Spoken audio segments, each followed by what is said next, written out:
My introduction is supposed to be short and pertinent, so you can see that I've taken my watch to make sure that it's short and pertinent. I'm Paul Dietrich, and I teach religious studies within the Liberal Studies program.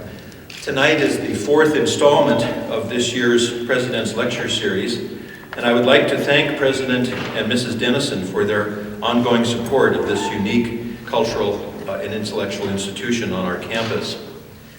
I would like to thank also Professor Richard Drake for assembling another outstanding series of speakers this year. And I would also like to thank and to recognize Law School Dean Emeritus Robert E. Sullivan, whose generosity to the Lorica Fund makes possible the co-sponsorship of this lecture. Bob couldn't be with us tonight. However, he has allowed us to recognize his contribution by renaming the endowment in his honor. Our speaker tonight is a man of many parts. Paul Mariani grew up in a large working-class family in New York and Long Island, a family of Italian, Swedish, and Russian Polish extraction. He attended the Marianist prep school for a year in the late 50s when he was, I believe, 16 and 17, intending to become a priest.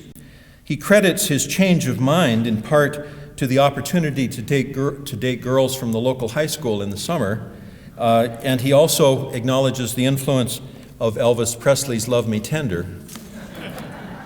He received a BA from Manhattan College, an MA from Colgate University, and his PhD from the Graduate Center of the City University of New York, where he studied with Alan Mandelbaum, the acclaimed Dante scholar and translator.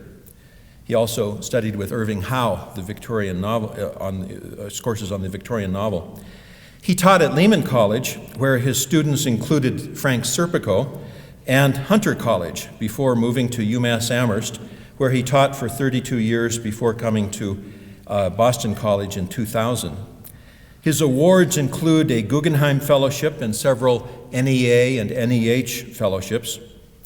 Over the past 20 years, he has published 6 collections of poetry, most recently Death and Transfigurations.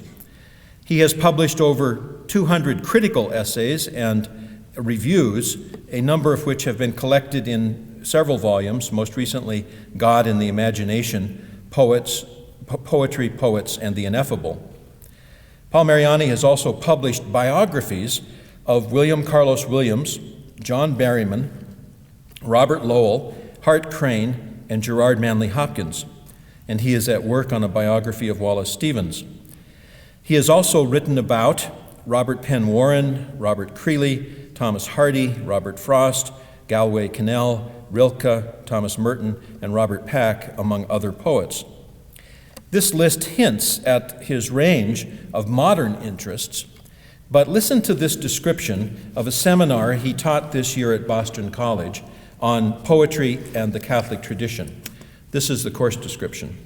This course will look back and forward to aspects of the Catholic imagination in poetry over the past 2,000 years, leading up to the present.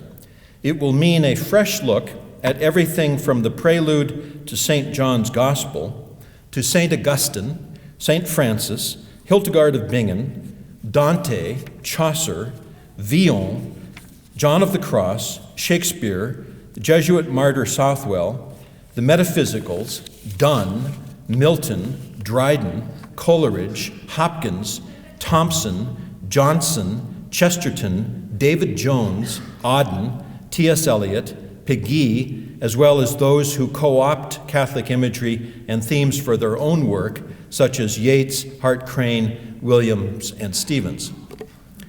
I don't know if this is a course or an entire curriculum.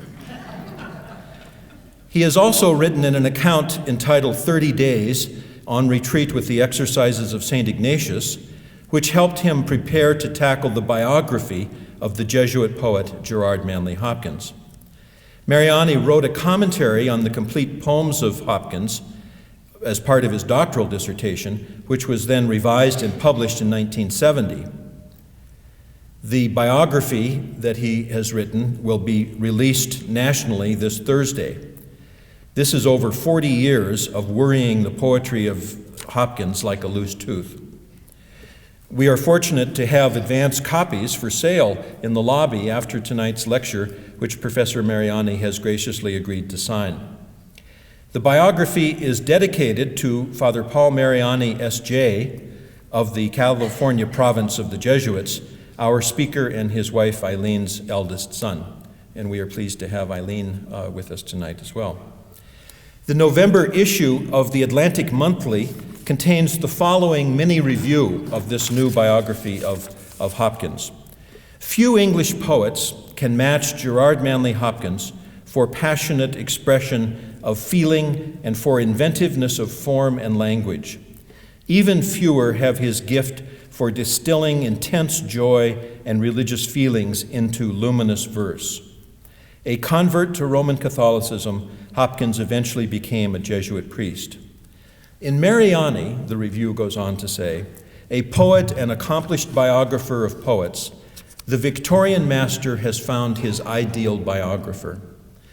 The author's profoundly empathetic understanding of his subject's life and work and of the milieus, secular and cloistered, in which he struggled to flourish, is apparent on every page of this exemplary work, end quote. Finally, I would like to make a comment on Paul Mariani's gift for friendship. In the acknowledgments of his various books, he thanks a wide variety of individuals who have crossed his path, contributed in some way to his projects, and become friends. At times, this gift of friendship takes on the nature of true courage, not to say long-suffering. Consider the opening lines of his essay, The Hole in the Middle of the Book, Absence and Presence in Biography. And this is just a few sentences from, or 2 paragraphs from the opening of this particular essay. A true story. It's an afternoon in late August, years ago, and I'm sitting in the barn up on the Breadloaf campus of Middlebury with my friend Bob Pack. He has this deadpan look on his face, a look that means trouble. It's the face he wears when he's about to spring a joke on someone, and, in the absence of anyone else around, I must be that someone. I got a letter last week, he begins, and this book company in Boston wants me to write up my life for them. Silence. Then he leans forward conspiratorially. They're willing to pay $1,000, he says, and that's where you come in. I want you to write it. Then I'll sign my name. I protest that I can't just ghostwrite his life like that. There's too much I don't know, especially about his formative years, the years before I knew him. But he waves away my objections. Don't worry, he says. You can make the whole thing up. And the $1,000 is yours. He must be joking, but he's just sitting there looking at me. I began to explain that to write his autobiography would go against the truth claims of the form. That autobiography may use the forms of fiction, but that there's a tacit understanding that what is written is true, or at least true from the subject's point of view. But by then it's too late. Pack's getting into this thing like a dog with a bone, and he's not about to let it go. No rush, he says. You've got months to do it. Ladies and gentlemen, please help me welcome a distinguished poet, critic, and biographer, Professor Paul Mariani.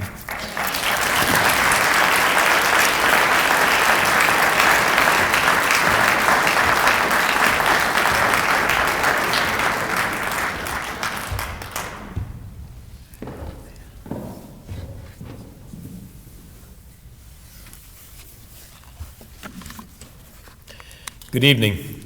It's great to be. It really is great to be in Montana. It's the first time I've ever been here It's just the landscape, the scenery, the rivers, the golden aspens, the cottonwoods. It's just overwhelming. It's just extraordinary. You're a very lucky people.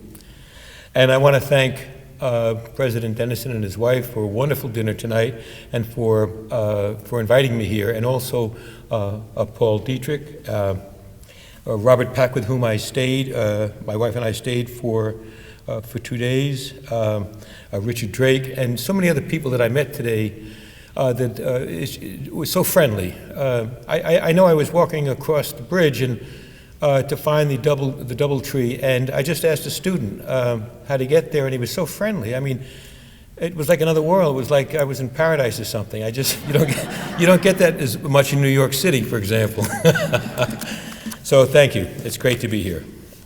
And I'm going to be talking tonight about the Catholic intellectual and writer today. I'm sitting in on a meeting of our English department, the senior faculty, 20 of us, and we're going over some of the future directions our department will take. The discussion ebbs and flows and ebbs, some speaking more pointedly and eloquently than others about the merits of this and that, of transnationalism, film studies, American studies, cultural studies, the effects of East-West connections and hybridizations in popular films coming out of Hollywood and Bollywood. For a moment, attention shifts to films portraying Victorian characters and minor classics I realize I have never read and probably never will. Someone mentions Indian versions of African hip-hop. Another speaks of 18th century wax dolls and effigies of dead children done in beeswax and dressed in crinoline. Of the long tradition of what she calls Catholic idolatry as figured in statues of Mary and a panoply of saints. A 68-year-old smiling, semi-public man now, I drift back to other such meetings, 40 years of them, at places like Colgate, Hunter, John Jay, and especially the University of Massachusetts Amherst, where I taught for 32 years. The hot topics evoked then and then were the canon and the new canon and the anti-canon, the new feminism, African American studies, Native American studies, Irish studies, Holocaust studies, new Eurekan studies, structuralism and post-structuralism, the Gothic and the Neo-Gothic, folklore studies, the literature of the various new diasporas coming out of South America, Korea, Japan, India, China, and the Philippines, each and every one proposed with a burning zeal as the next wave of concern and interest, only the faces of the proponents shifting and disappearing with the years. And so it goes in the great going round of things. All of these voices worthy to be heard, paid attention to, heeded. But for me, something central, something on which to hang everything else, seems missing. And it occurs to me again what that bracing presence who was Flannery O'Connor once said, that you have to push as hard as the age that pushes against you. She was speaking of the inherent skepticism of the Catholic scholar of one candle facing this new idea and that, interminably, world without end. Then is now, now is then. The mind wanders, goes back 50 years to 1958, and a young man of 18 about to graduate high school. I am sitting in a small antechamber somewhere on the campus of Manhattan College in the Bronx, 200 yards from the last stop on the elevated rail line, and listening to a Christian brother in black soutane and a white collar, which sticks out like the tablets Moses brought down from Sinai, but done in miniature, as he explains to me Manhattan's core program in the liberal arts, a program somehow brought over to the Bronx from Hellas and Rome and Paris and London, a program for young men whose fathers drive trucks or deliver mail or sell insurance or run gas stations or work in offices in Manhattan or one of the boroughs or are small-town doctors somewhere in the suburbs or who make their living as cops and firemen on the borough beats. It will be a small group of young men, he explains, a program for those interested in history and philosophy and literature and art and music and theology. Small because most students at Manhattan are bent on becoming successful engineers and businessmen. Here is what we will learn, Brother explains. We will study ancient cultures, Egyptian, Assyrian, Babylonian, Persian, Hebrew, Greek, Roman, and North African to begin with. We will read Homer, Aeschylus, Sophocles, and Euripides, and then move on to Hesiod and Sappho and the pre-Socratics, followed by Plato and Aristotle, and then on to Menander and Horace and Virgil and Suetonius, Caesar and Cicero and Catullus, Livy, Pliny, and Petronius. And we will study the four evangelists, the rebel, the rabbi, the commentator, and the mystic, in the light of Genesis and Kings and Ezekiel and Isaiah and Job and the minor prophets, and the book of Revelations in light of the book of Daniel. We will study St. Paul as he fans out from Antioch into Galatia, and Philippi and Corinth and Ephesus, and finally Rome. At the core of it all, dividing BC from AD, or BCE from CE, will be the unspoken assumption of the Logos, of the radical idea of incarnation, of Christ's entering the stage of history in a long-forgotten village 7 miles southwest of Jerusalem called Bethlehem. And all of this, he tells me, will occur in my first year alone. I remember my head soaring and singing on the subway ride home as the treasure box of world culture for a moment opened, all that gold glimmering against the shadows. It was like some truly brave new world, this a new freedom, something greater even than working in my father's Sinclair gas station, something more sustaining even than the conversations one listened to in Ringen's drugstore over a Coke, or even in the Colonial Bar and Grill when I was finally old enough to enter through those hallowed swinging doors into the inner temple. Different, too, from what the radio bleated, or what went on for the most part on the small, sea-greenish, black and white television in our living room, or the conversations we engaged in each long winter's night to pass the time as we stacked the shelves at the local A&P with peas and pears and pasta under the watchful eye of Big Artie. It would be, poring over these texts preserved over the centuries and delivered to us now in cheap paperbacks, it would be like entering through the granite portals fronting us into a brand new heavenly greensward with stately maples, while the swirling world ground on as it did each day just beyond those walls. I don't know how many of my fellow students shared the same enthusiasm for all this new learning that I did. In some instances, I think yes, as with my classmate John Monahan, who picked me up and drove me to school each day. With others, there was far less enthusiasm. But for me personally, this opportunity to learn came as nothing less than a birthright, being offered to me 30 miles from the modest home I shared with my parents and 6 other siblings on Colonial Avenue in Mineola, Long Island. 2 years before, I'd entered Marianist Prep, a high school for boys trying to discern whether or not they had a vocation to this brotherhood of teachers. I'd spent 3 years at prestigious Chaminade High, and after the young priest had called me in to confer with him about whether or not I might have a vocation, I decided to see for myself. I did discern something, but not what I had expected. At the beginning of September 1956, my father had driven me up to Beacon, New York, in the family's 49 two-tone green-on-green Pontiac. On a late summer's day, we made our way up Route 9, at times in sight of the still majestic, if polluted, Hudson River, where I was deposited to begin my life as a novice in this new world. The school itself, or rather the building that served as both dormitory and classroom space, sat on an old estate surrounded by maples and birches and oaks. Vast open fields ran downhill, facing across the ancient wooden tram that ascended Mount Beacon, its summit often lost in a swirl of clouds like some latter-day Jacob's ladder ascending Mount Tabor. Each day, along with some 40 other young men, I prayed the Mass in Latin in the small, intimate chapel with its tiny white neo-Gothic altar, or played football and baseball under the stately maples, or tobogganed down hills in the pristine silence of new-fallen snow.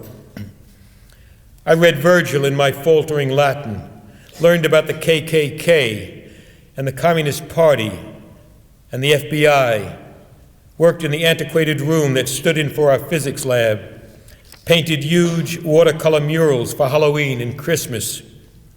I tried to make political sense out of the flickering images on the small television in the common room of a man named Fidel Castro hiding out in the hills of eastern Cuba and attacking Batista's police stations, or pored over images pinned up on the bulletin board from Life magazine of Russian NKVD officers on the cobbled streets of Budapest, their grisly uniformed bodies coated with quicklime. Somehow, all of these fragments, these shards, I tried to piece together around the central reality of the Incarnation. If God did enter the world and time in the figure of Jesus of Nazareth, then that radically shifted the drama of time itself. It made everything count because it meant humans counted in the mind of God. That we were not random figures in a random universe, but that there was a design in all of this, which reason could confirm in part and the heart give assent to. And if the Incarnation was real, then the incredible possibility that the Creator cared for us, cared enough to give us His Son, who would take on our burdens, empty Himself of His Godhead, and as Annie Dillard once phrased it, lift us with Himself when He entered into the presence of the Father again. Therefore, the reenactment of the Last Supper in the daily sacrifice of the Mass was important, a way of returning to Christ in the Last Supper, itself a reenactment of the Passover meal, on the night that Son was betrayed by one of His own, as the Mass reminds us, when Christ took unleavened bread and a cup of wine and told His followers that this was how He would remain with them, that this bread and this wine were indeed His body and His blood, to be shared with each of them in a scene reenacted each day around the world, whether in New York or Newark or Turners Falls or Missoula or Shanghai or Casablanca, as in ancient Rome, in Jerusalem and Antioch and Corinth, wherever two or more have gathered in community over the past 2,000 years. Beacon, aptly named town, is then where I first learned the love of study, to love words and respect ideas, and to hunger after knowledge in a way I already knew would stay with me for the rest of my life. I spent a year in this place and then returned home, and after some anguishing, decided not to enter the novitiate proper. I remember one afternoon on the soccer field at Beacon Prep, serving as goalie as the action went on down at the other goal for a moment, and daydreaming about a cheerleader whom I had evoked out of thin air, deciding there and then that if I left the priesthood and got married and had a family, that I would carry on the best of what had been given me. It is a promise which I have renewed many times to myself over the ensuing half-century, and which I mean to keep honoring until the final bell rings for me. Fast forward a dozen years. It is 1970. I am 30, married to my dear wife, and the father of 3 sons. I have a fresh PhD, and I am teaching at the University of Massachusetts, a new assistant professor. I have driven down to West Point on the Hudson to give a talk on the devolving trope of birds in poetry, from Shelley's Skylark to Hopkins's Windhover to Hardy's Darkling Thrush and on through Ted Hughes's terrifying Crow, before getting back into my Ford and driving home. On the way north, I stop off in Beacon to see how the old school is doing, only to discover that it is gone. Gone the classrooms, and gone the dining hall where the little order of German nuns fed us. Gone, too, the chapel. In its place rises a new brick public high school building, big enough to hold hundreds of young men and women. In the years between, while I was busy doing other things, a way of life has vanished almost, by the look of things, as if it had never been. Footfalls down the long paths, leading into the quiet chapel with its wooden pews and ornate tabernacle housing the Lord. Gone, all gone, except in the flickering memory. Which brings us to this auditorium here in Missoula, Montana, on an evening in late October to talk about something called the Catholic intellectual and writer, and of the intervening 50 years of trying to recover for you what has stayed with me as it has, in various protean guises with others.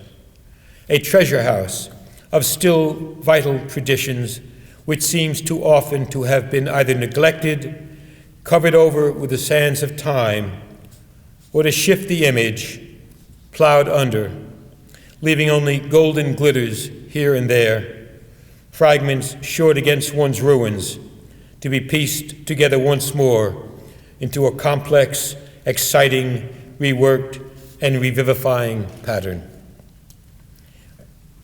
It is as if one were to take the brilliant shards available to those who are interested and to make of these things, or better perhaps to discover there, something new, which is the work, after all, of each generation as it searches the ground upon which it walks for what one can use.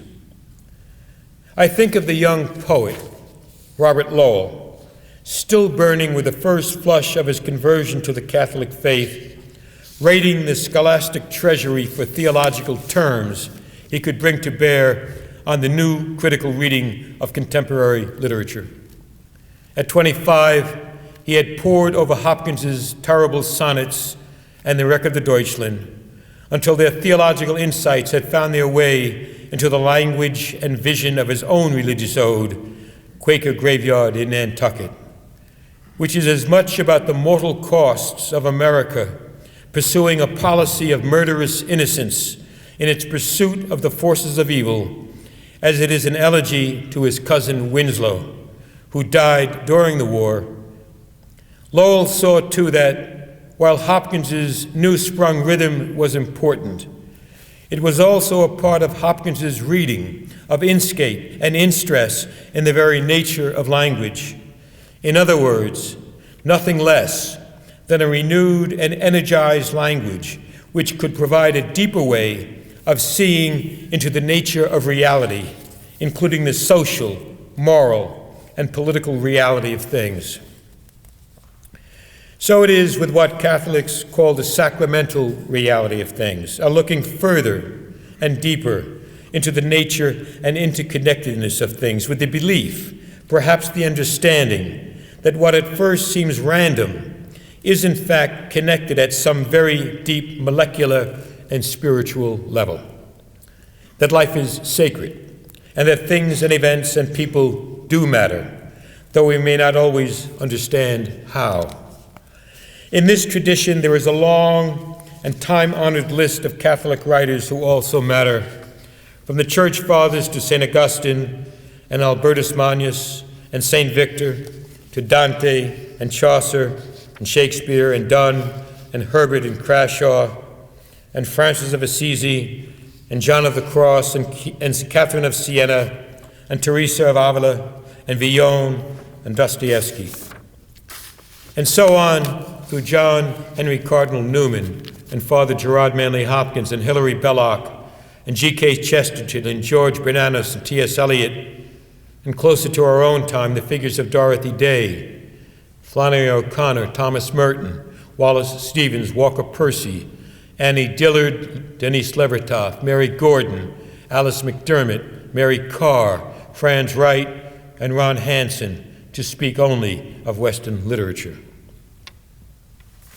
I am aware, especially in my roles as biographer, critic, and poet, that the area of expertise I can claim is relatively small. But I am aware, too, of a huge, interlocking world of others who also share my concerns for the sacramental aspects of nature, as well as of the problematics of intrinsic good and evil, the search for meaning, and more, the search for God in all of this. To be a Catholic writer means doing any writer worthy of the name what that writer must do. It means reading continually and assessing what you read. But add to this the idea of Catholic, as O'Connor pointed out years ago, means, in the grand economy of time, understanding the importance of prayer and the real presence in the Eucharist. If it, that is the real presence, were only a symbol, she once told Mary McCarthy and Robert Lowell over dinner, I'd say, the hell with it. It also means listening hard for the truth amid a veritable deluge of language and of what passes for knowledge, or if not that, information. It means looking hard at things until you are at last convinced that they have revealed a glimmer of the phosphorescent truth they so often cover and contain. Flannery O'Connor spoke of her Catholic skepticism as a way of holding on to what was most dear to her, which means holding back from the mesmeric claims of advertising or the demands of the media on one's attention, of being wary of the smoothest rhetoric where one is urged to agree with the majority, even though something in the self holds back. We know that to say yes to something, to give oneself over to it, can be a dangerous thing, though paradoxically, it is a gesture which can also radically free the self. And so with the act of writing poetry, something which has taken me in directions I had never thought to go.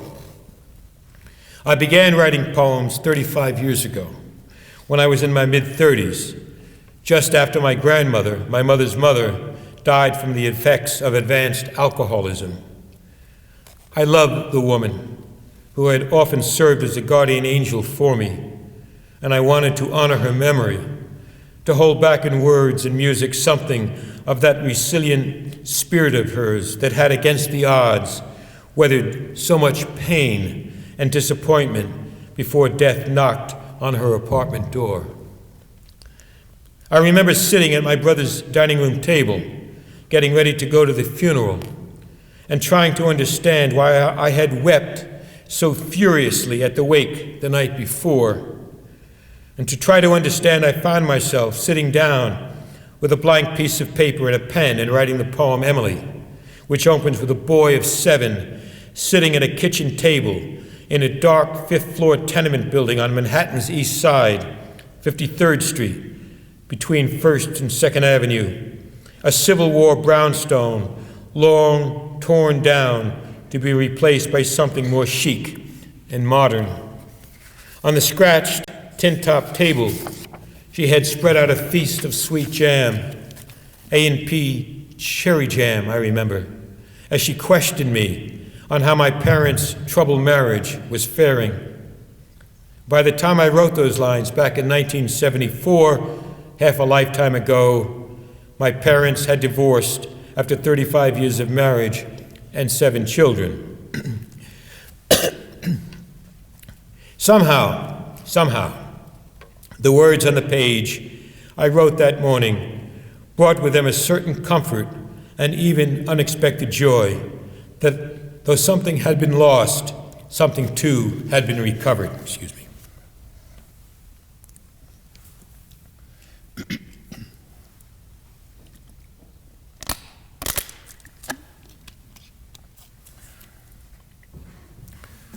Such was the beginning of my serious pursuit of poetry. Not the study of it, that I had been doing already for a dozen years, but the writing itself. In some sense, I could follow at a distance those poets and thinkers whom I so cherished, whether Hopkins or Eliot or Pound, or Hart Crane or Marion Moore or Stevens, or in this case, using the three-part step-down line I'd learned from him, William Carlos Williams. I would go on to write biographies of 5 poets and shards of others, first Williams, and then Berryman, and then Lowell, then Hart Crane, and then the poet closest to my own heart, Father Hopkins. But there was something more, and that had to do with the necessity of growing into the person who could write the poems I wanted to write.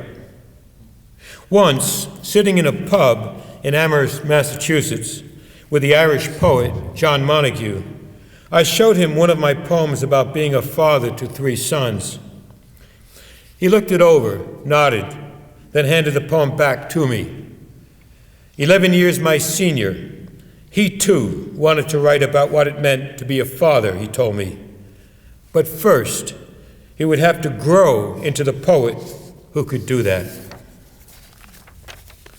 It is that sense of growing into the poet you eventually hope to be, a hope which will always be only partially realized as you keep trying to move in the direction of that elusive, haunting figure of the self, knowing in the case of the writer for whom the spiritual dimension must be accounted for, that you have been preceded by Flannery O'Connor and Eliot and Hopkins and John of the Cross and Dante, especially Dante.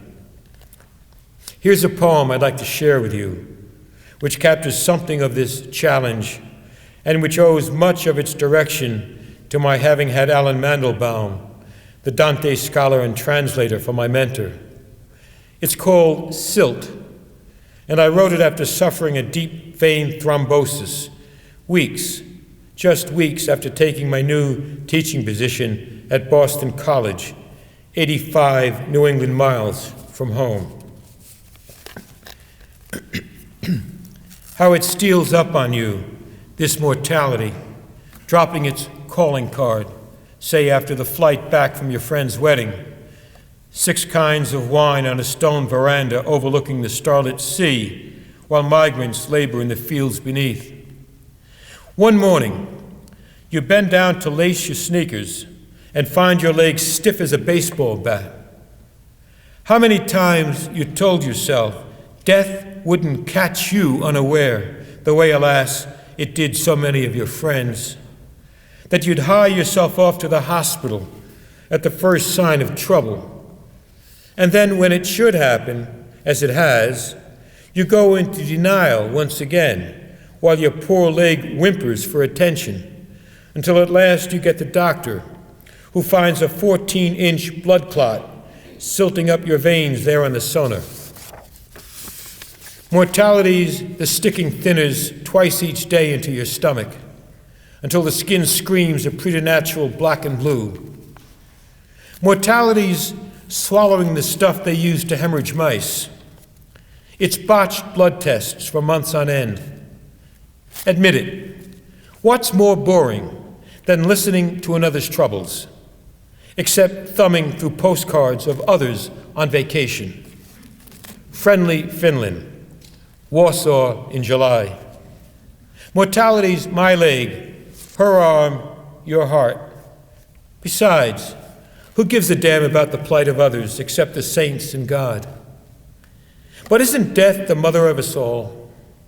Shouldn't death mean caring, the moving out at last beyond the narrow self? But who has time for that?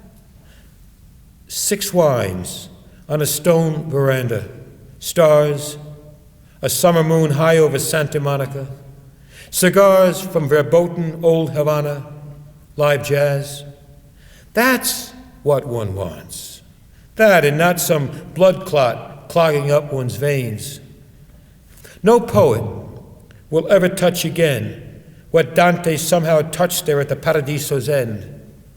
It was there he had St. Bernard beseech his lady to look upon him, that she might grant him light and understanding, which he might share in turn with others.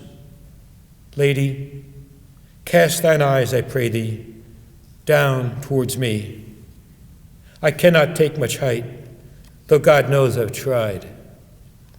6 wines, 2 cigars, a summer moon over the veranda, where I kept tilting outwards, my veins absorbing even then the gravitas of silting, while love was busy moving the sun and other stars.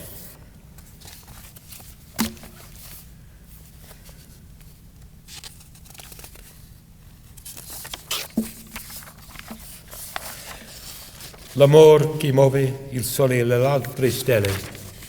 Perhaps the times are unpropitious for striving after a vision like Dante's, with Giotto and Fra Angelico and Albertus Magnus and John Duns Scotus and Thomas Aquinas and the Dominicans and the Franciscans for moral support, perhaps. But isn't it exciting to think in those terms, to think that one might use that template rather than those one has been urged to endorse in our time?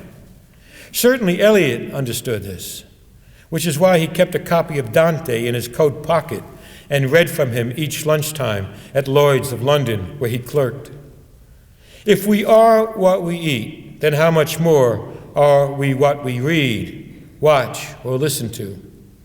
It takes a lifetime to realize who we are, as even Dante learned, working step by step up through the depths of his inferno, into his purgatory, and eventually into the glimpsed vision of paradise, all the while exiled from his beloved Florence and climbing always a stranger's stairs, his mind and spirit growing clearer and bolder and more luminous with each ascending step, but not without its cost, assuredly not without its cost. All along the way, you learn you must write from where you are, arriving at a place you did not know and see it for the first time. Alan Mandelbaum, sitting in the main study of the artist Leonard Baskin's home in Northampton, Massachusetts. Myself, a young assistant professor just starting out, listening to Baskin excoriate Eliot, and Alan responding, yes, yes. But then there were these lines by Eliot to consider, which seemed to sum up his own efforts over the years. And then from memory, he proceeded to quote the lines I have put down here. So here I am, Eliot wrote in East Coker, the words remaining with me even now. So here I am, in the middle way, having had 20 years largely wasted, the years of l'entrée du gueux, trying to learn to use words, and every attempt is a wholly new start and a different kind of failure, because one has only learned to get the better of words for the thing one no longer has to say, or the way in which one is no longer disposed to say it. And so each venture is a new beginning, a raid on the inarticulate, with shabby equipment always deteriorating in the general mess of imprecision of feeling, undisciplined squads of emotion. And what there is to conquer by strength and submission has already been discovered once or twice or several times by men one cannot hope to emulate. But there is no competition. There is only the fight to recover what has been lost and found and lost again and again. One writes, one thinks, one listens hard, one pushes back, Flannery O'Connor again, where one has to, all the while remaining open to new possibilities, to the fact that the mystery of God speaks in its own language, in a language which is wordless, though we need words to try to understand, to use the best ones we can come up with, though all words, however much they may help, and add to the available stock of reality must finally crack, slip, slide, recover themselves, and disappoint. There's a story from the Acts of the Apostles that has stayed with me, acting as a sober reminder of the paradox, which is at the heart of speaking of the self as a Catholic or Christian or intellectual. Sometime around the year 52, the Apostle Paul, moving down from Macedonia through Thessalonica and Berea on his second mission, arrived in Athens, where he commenced preaching, first to his fellow Jews in the local synagogue, and then in the central marketplace, the Agora. It was there that he came in contact with the philosophers of the day, Stoics and Epicureans, men, Luke says, who loved to argue the latest ideas. Some of these philosophers were put off by Paul, who seemed to keep coming back to the main tenets of his faith, so that they quickly dismissed him as merely a parrot, parroting the tenets of his sect. Others, however, were intrigued by the originality of what he had to say and invited him to accompany them to the Areopagus, the Sorbonne of their day, a space not all that different, finally, from the one where I am addressing you now. But how talk about the crucified Christ risen, an idea in its very concept alien to the Greeks as it was to his fellow Jews? Paul, trained in both Jewish law and Greek rhetoric, began well enough. On his way up the hill to the Acropolis, he told them, he'd noticed that the polytheistic Greeks, anxious to cover their bets and not overlook some supernatural force they might have inadvertently failed to recognize, had been careful to erect an altar to the unknown God. Well, it was this very God, Paul began, about whom he had come to talk to them. He knew well enough that the group of intellectuals assembled before him did not actually believe in Zeus or Hera or Aphrodite, except as abstract principles or virtues. These were rationalists for the most part, men of the Hellenistic Enlightenment, a common enough ground to be shared by Jew and Greek alike. After all, these were not mere rustics, not the hoi polloi, and so he was addressing them accordingly. God had made the world and everything in it, he explained, and so certainly did not need to make his home in any shrine, and certainly in none of the idols that dotted the streets. This same God, or first principle, or prime mover, had made the world and everything in it, Paul reiterated, a principle of unity bifurcating and splitting in a kind of Big Bang. Unity becoming duality in matter, one more version, say, of Bach's Goldberg variations, as it were, unity, duality, trinity, quaternity, and so forth. Moreover, this God had created the world and the human race, so that the world and its highest apex, humankind, gifted with intelligence and self-consciousness, might in turn find its way back to the Creator and the first cause, and so discover God in turn. Paul began warming to his subject, studying his talk with quotations from the Greek writers whom his audience would have been familiar with, including Aratus, the Cilician's Phenomena, to the effect that we humans are all God's children. But alas, in time, the Greeks and the Romans, like the Hittites and the Persians and the Babylonians and the Assyrians, had each in their turn gone astray, worshiping not the one God only, but idols, splintering God into a force field of sorts. And yet, God could forgive such ignorance, Paul went on, because now he had actually come among them again, having sent his Son into the world to put things right by God's own standards. This man was a certain Jesus of Nazareth, who had been put to death 20 years before and then raised from the dead, a stunning reality witnessed by many. Raised from the dead? someone actually raised from the dead? When Paul said this, many of the assembled philosophers, tenured and untenured no doubt, began to laugh and mock him. Others more politely suggested that Paul call it a day and come back some other time. Paul, realizing that he had been momentarily defeated, left the podium, resolved never again to try and use the lingua franca of the philosophers when attempting to explain a mystery as profound as the passion, death, and resurrection of his master. From now on, he saw, another way would have to be found to approach the profound and contradictory sign of the cross. It is significant that from Athens, Paul should have moved on to Corinth, a seaport town so raucous, vital, and blasphemous that in Paul's time, the word Corinth had become a popular verb meaning to fornicate. And he would remind his little community, when he came to write them 2 years later, that he had come among them without oratorical brilliance or philosophical wisdom to announce to them nothing less than the wisdom of God. Not human wisdom then, but God's wisdom and God's mysterious way of speaking to the world. I was resolved, Paul reminded the Corinthians, that the only knowledge I would have while I was with you was knowledge of Jesus and of him as the crucified Christ.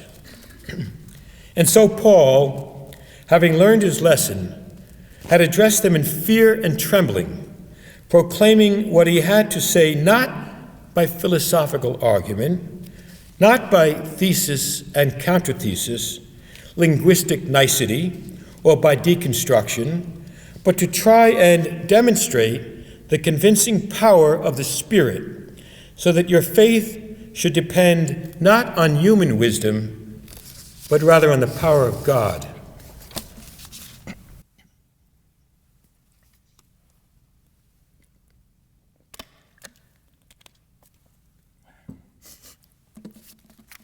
This is, and remains, it seems to me, the central paradox of the Catholic Christian writer and thinker. That at the heart of the matter is a mystery so profound that thought alone, language alone, no matter its compelling force or its eloquence or rightness, can never of itself convince one's audience. Granted. But I have found that poetry of all languages, with its metaphor and music and its resonating underthought, does offer the best way of touching the hearer's heart as well as his or her head. Consider, for example, Father Hopkins's short sonnet, Pied Beauty, a poem which is also a paean of praise to that subtle craftsman God. And I'll read this, even though I read it earlier today.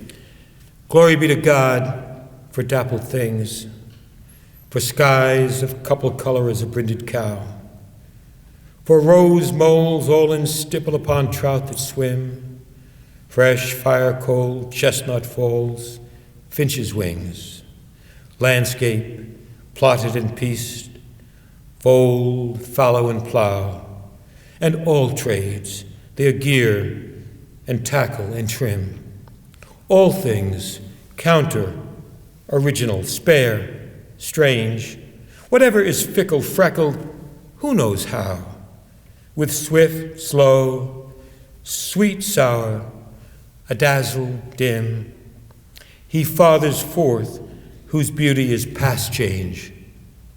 Praise him. All things, therefore, are charged with love, Hopkins wrote on one of his spiritual retreats, are charged with God. And if we know how to touch them, give off sparks and take fire, yield drops and flow, ring and tell of him. What an extraordinary insight that is, and yet one shared, at least in isolate flecks, by so many of us. Others sense this beauty, but then immediately question it, categorizing it, labeling it, explaining it away. And so this further paradox.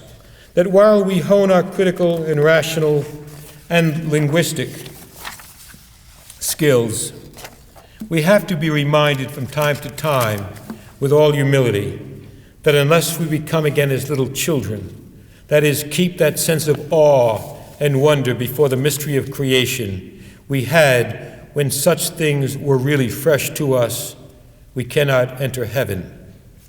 Which I take to mean that once having decisively cut ourselves off from the Creator, we are left only with brilliant glass shards, a colorful maze, a soup of random protons and neutrons, like Wallace Stevens' speaker standing before the blazing nightfall panorama of the auroras of autumn in awe and terror.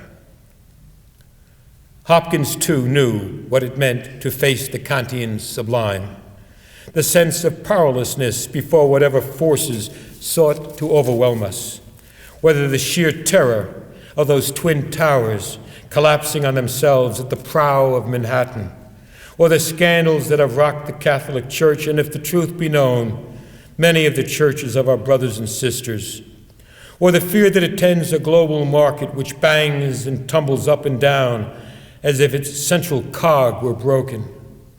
Whatever the nature of the shipwreck, as in his ode to the shipwrecked steamship, the Deutschland, it was the sense that even in that unshapable shock night, you might read it aright, like a tall German nun crying out Christ's name in the exploding darkness to come and come quickly to her and know the who and the why beneath the stress.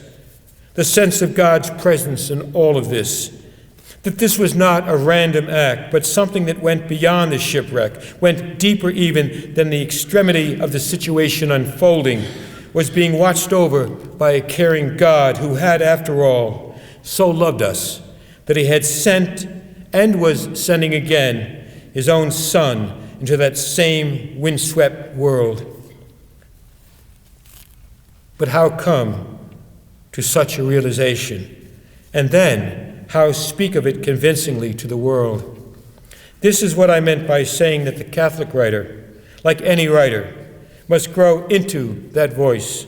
It means, as Flannery O'Connor has said, not only doing what other writers must do and doing it well, but then of intimating something more, that the world means and means deeply, and that besides order, there is something more, a God who not only shapes, but cares for, broods over, yes, loves.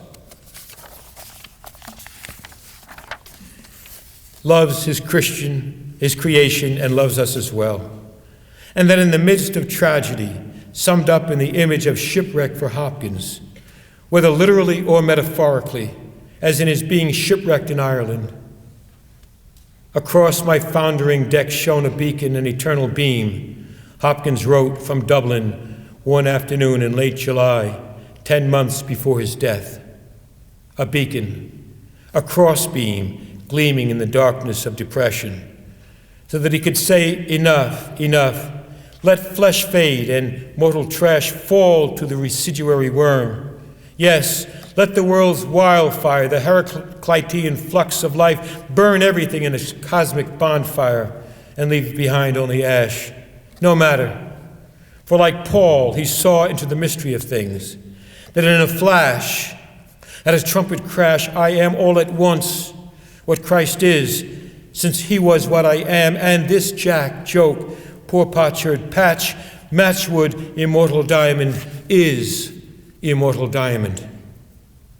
How to move into the poet who could say that and mean it. That is the lifetime struggle, to be achieved at the cost of not less than everything. The pearl of great price, which the writer in all humility, knowing the cost, and with failure leering from the grimpins and the fens, keeps slogging after, hoping, drawn on by that same distant beacon, gleaming and beckoning, gleaming and beckoning. Thank you.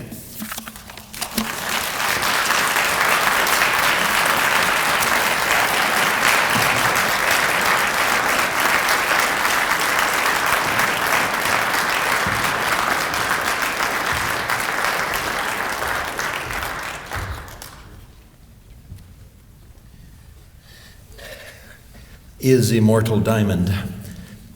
Thank you very much, Professor Mariani, for an extraordinary introduction to the Catholic imagination, to mystery and incarnation, and a very rich feast indeed. We have two remaining orders of business. One is to open the floor for questions and discussion. And I would like to ask anyone who is interested in asking a question to come up to one of the two microphones which have been placed on the floor and to ask the question from those mics. And then after we've done that for a while, Professor Mariani has graciously consented to sign some copies of the books that are for sale in the lobby that include the new biography. You are welcome, Missoula, to be able to participate in an advance release of the Hopkins book, which won't be released nationally until Thursday. So, if anyone has questions, please come up to the microphones, and we'll take questions for a while before we adjourn.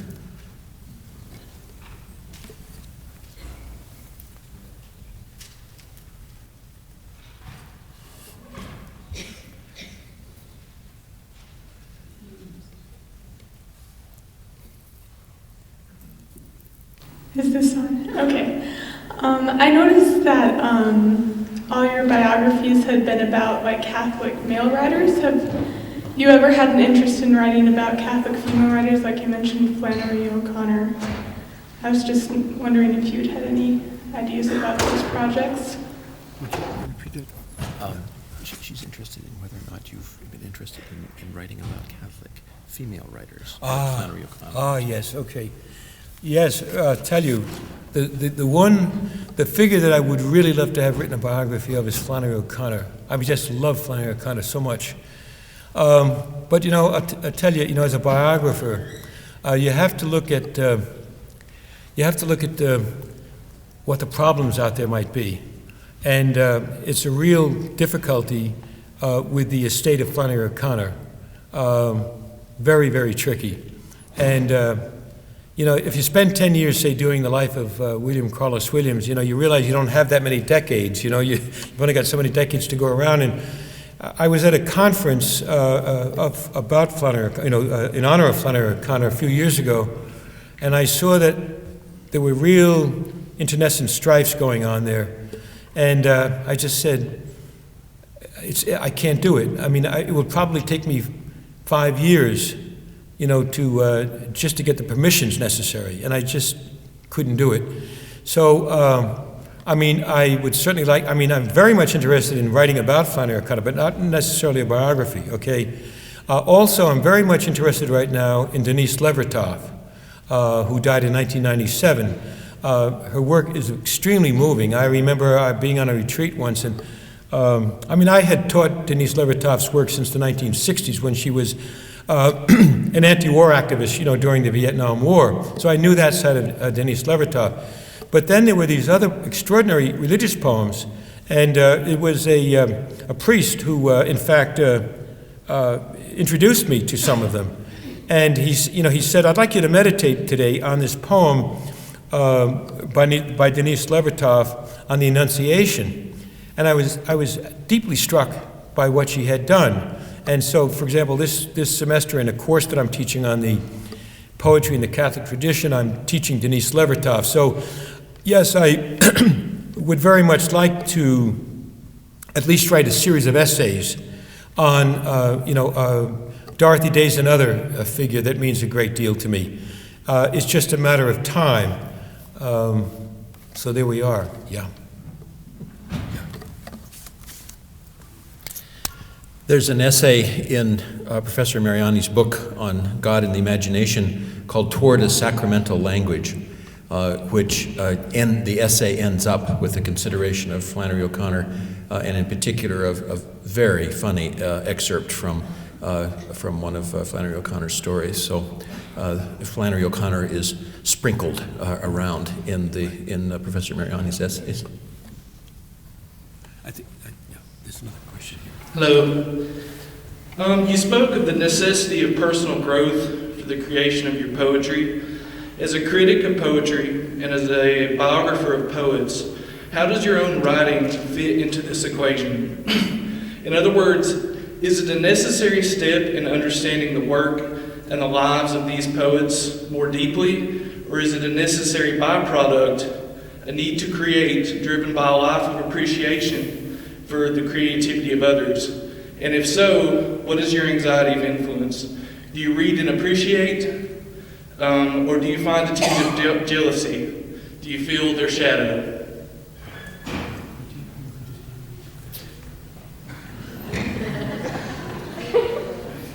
I'm not sure I can do justice to summarizing that question. Do you want to summarize it yourself?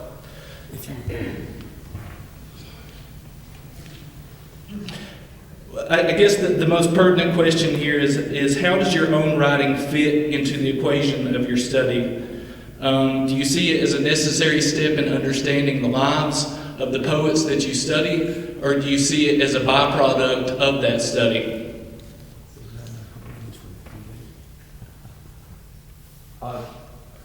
Are you asking whether or not the effect of the? I'm still drawing the blank on how to interpret your question. I mean, where does the inspiration for your writing come? Do you see it as being, a product of your study of these various poets?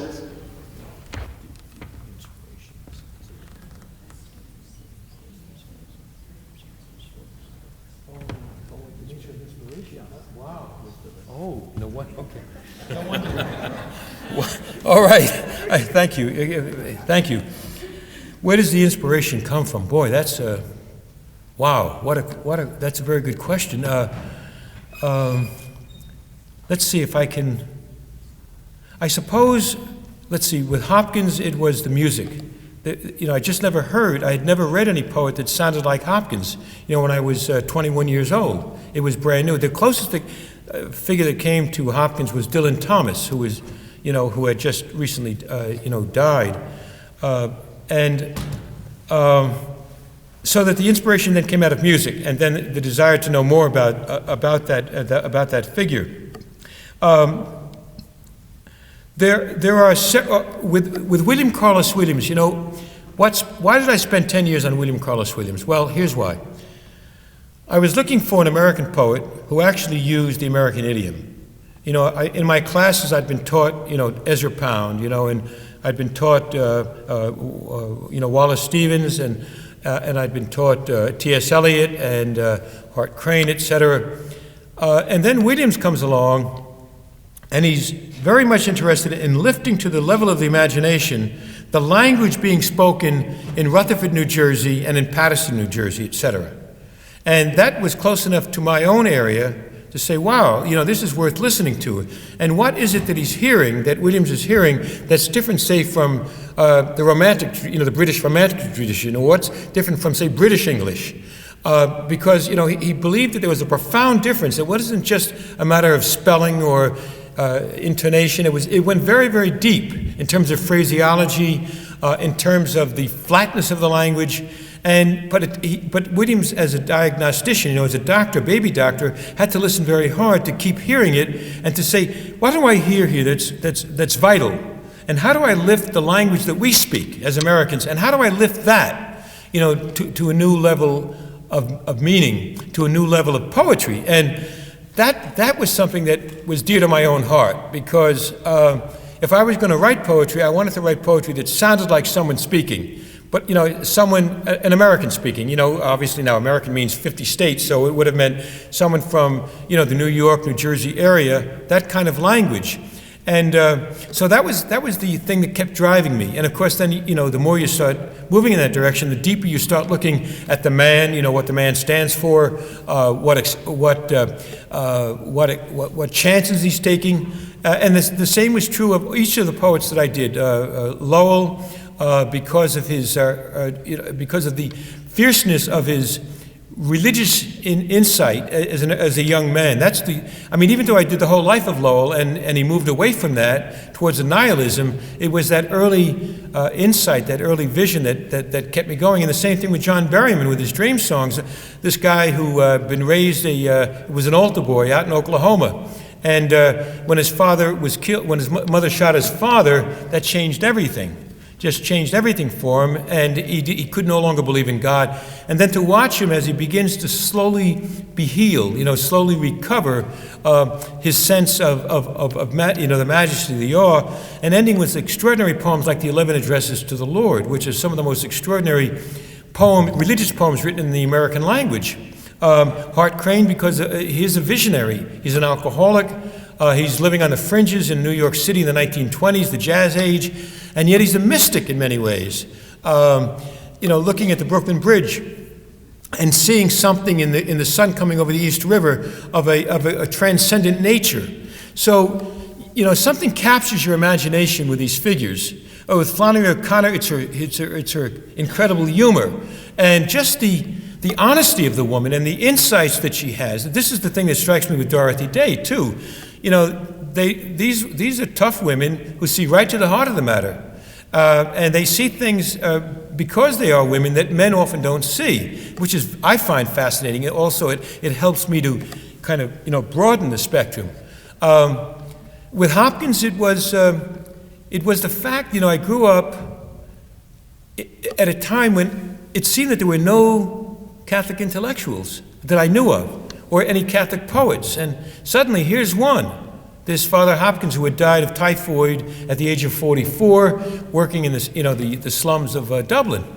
And his voice is speaking to me, and I want to know more about this man. How did he do it? And then first you start with, you want to know the poetry, and then as time goes on, you want to know the man. I remember Robert Lowell in 1944 writing a poem not about Hopkins' poetry, but an essay on Hopkins' sanctity. Who is this man? How can I be more like this man? And that's part of what it is too. How can I be more like this? How can I grow into this person? So these are the kinds of things that give inspiration. Now, obviously, the other inspiration is religious. It's Christ, God, the divine, the mystery, saying, look, Paul, you can be better than that. You can do more. You can actually lift yourself up from, a working class background, and you can teach at the university level. You can also learn love, in marriage. You can learn love as a father. You can learn love as a grandfather. All of these things matter.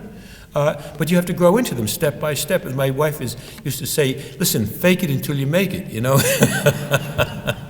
And there's a lot of truth to that. If you can't quite do it, look like a gentleman at least, and maybe someday you will be one. So I hope that answers the question. Paul, I'd like to thank you for a very rich presentation tonight. My question concerns Catholicism and politics. Since the French Revolution, Catholicism has given rise to Catholic liberals, Catholic conservatives, Catholic reactionaries, and Catholic communists, Catholic fascists as well. I wonder, on the basis of your long study of the Catholic intellectual tradition and the Catholic spiritual tradition, in which political direction does Catholicism point to you? What's the most Catholic political stance that a believer can adopt, in your judgment?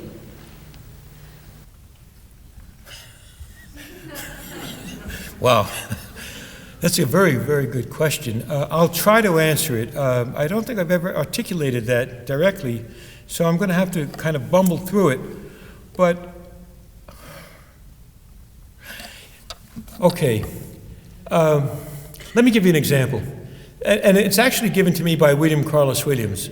At the heart of a book that he wrote in 1925 called In the American Grain, he has a series of essays like on Aaron Burr and Thomas Jefferson and Edgar Allan Poe, et cetera, and going back to the beginnings with De Soto and Champlain, that is, we had a French influence in the north, the Spanish influence from the south, and then the English influence more in the center. And at the heart of this book of essays, he has a Jesuit priest. Now, Williams is not Catholic himself, but he's drawn by this Père Sebastian Rall, this Father Rall, who worked among the Abenakis up in the Maine area, okay, and came to love them so much that he spent his time with them, caring for them. He even started dressing like them. When they went hungry, he went hungry. When they were on the move, he was on the move. He could even write about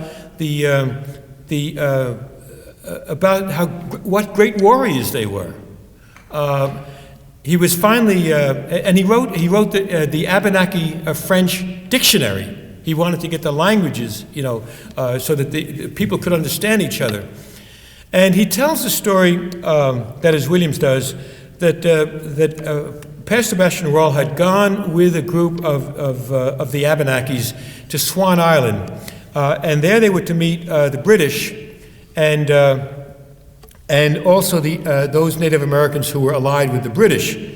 And while they were there, Williams says, one of the men, there was a minister there, a Puritan minister, and the minister took the chiefs aside that had been with Rall, and he said, look, you're following the wrong religion. You're following this papist religion, and it's wrong, and what you really want to do is you want to follow Puritanism. And he gave some very good reasons why. And they said, yeah, that makes a lot of sense. And they said, yeah, we'll go over. And so then the chief that was there reached out his hand to shake hands with the minister. And what the minister did was recoil. He didn't mind converting them, but he didn't want to touch them. You see, okay? He didn't mind converting them and bringing their souls over, but he was not going to touch them, see? And they knew immediately what this meant. They knew, and what Williams was saying was, what's important is contact, human contact between people. Now, this is a long way of what I'm getting at here is, for me, I'd like to be as all-inclusive as possible. I don't know if any of those types, that I could actually say, I could assent to. I don't think far right or far left. Whitman comes to mind. I mean, someone like Whitman. It's that sense of, we're American Catholics. In many ways, as friends of mine have said, we have worked side by side with so many Christian brothers, of the various Protestant denominations, and there's a sense in which we've come a long way, and I love that. I love to keep the dialogue open with everyone. So many of Robert Pack, one of my dearest friends, I love to speak with everyone and to listen to them and just listen and learn from them. I'm not out to, in a sense, quote, convert them or, but except in the sense by example, I would like to say, look, there's this possibility. Look, you don't have to be afraid. I'm here to be a brother or, with you. So what does this mean when you come down on certain issues? Yeah, I do have my standards, in terms of what I have, what I feel comfortable with and what I don't feel comfortable with. But mostly, I really try to accommodate as much and to listen and to try to go. There's so much that we don't know, that each of us doesn't know. So you listen and listen. Okay, so yes, that makes a lot of sense. That makes a lot of sense. And then very slowly for me, I try to form my own opinion. But it's that sense of brotherhood, it's that sense of charity, it's that sense of openness, it's that sense of communion that I try to live by. So I have a lot of difficulty with a lot of what the media does in terms of trying to set up polarities, between the right, the left, the red, the blue, etc. And there's something to be said, when Obama says, for example, that we're Americans, and I'm sure McCain believes the same thing, that we're Americans. And that's what's going to hold us together. So that experience of being an American, as opposed to, say, a French Catholic or a Dutch Catholic or an Italian Catholic, that would give a different kind of a perspective. Yes, I am Catholic, but the American aspect of it is very important to me. And there's extraordinary things happening in this country, which even the Vatican knows. That when they watch what's happening with the changes, in what the Catholic population is capable of doing. So I don't know if that answers it, but that's what I feel most comfortable responding to. If you have a specific thing, I'd be glad to try to help with that. Answer that. Well, I was wondering if you would perhaps identify the Catholic social justice tradition that comes out of Rerum Novarum as the gold standard of Catholic politics, if you go that far. That one I would. Yes. Yes, that Catholic social justice is very, very important. That is really central. And all that entails, that sense of being, making sure that, people have food on their plates, that you're honest with people, that you help those who are in need. And I don't just mean talk about it, but I mean doing it. So that sense of social justice is absolutely central to what I believe. So yes, since you've articulated it in that way, I would definitely agree with that. Yes, that's something. Yeah. Well, thank you. Okay. Any more questions? Well, perhaps we can adjourn to the lobby if people are interested in having Professor Mariani sign books.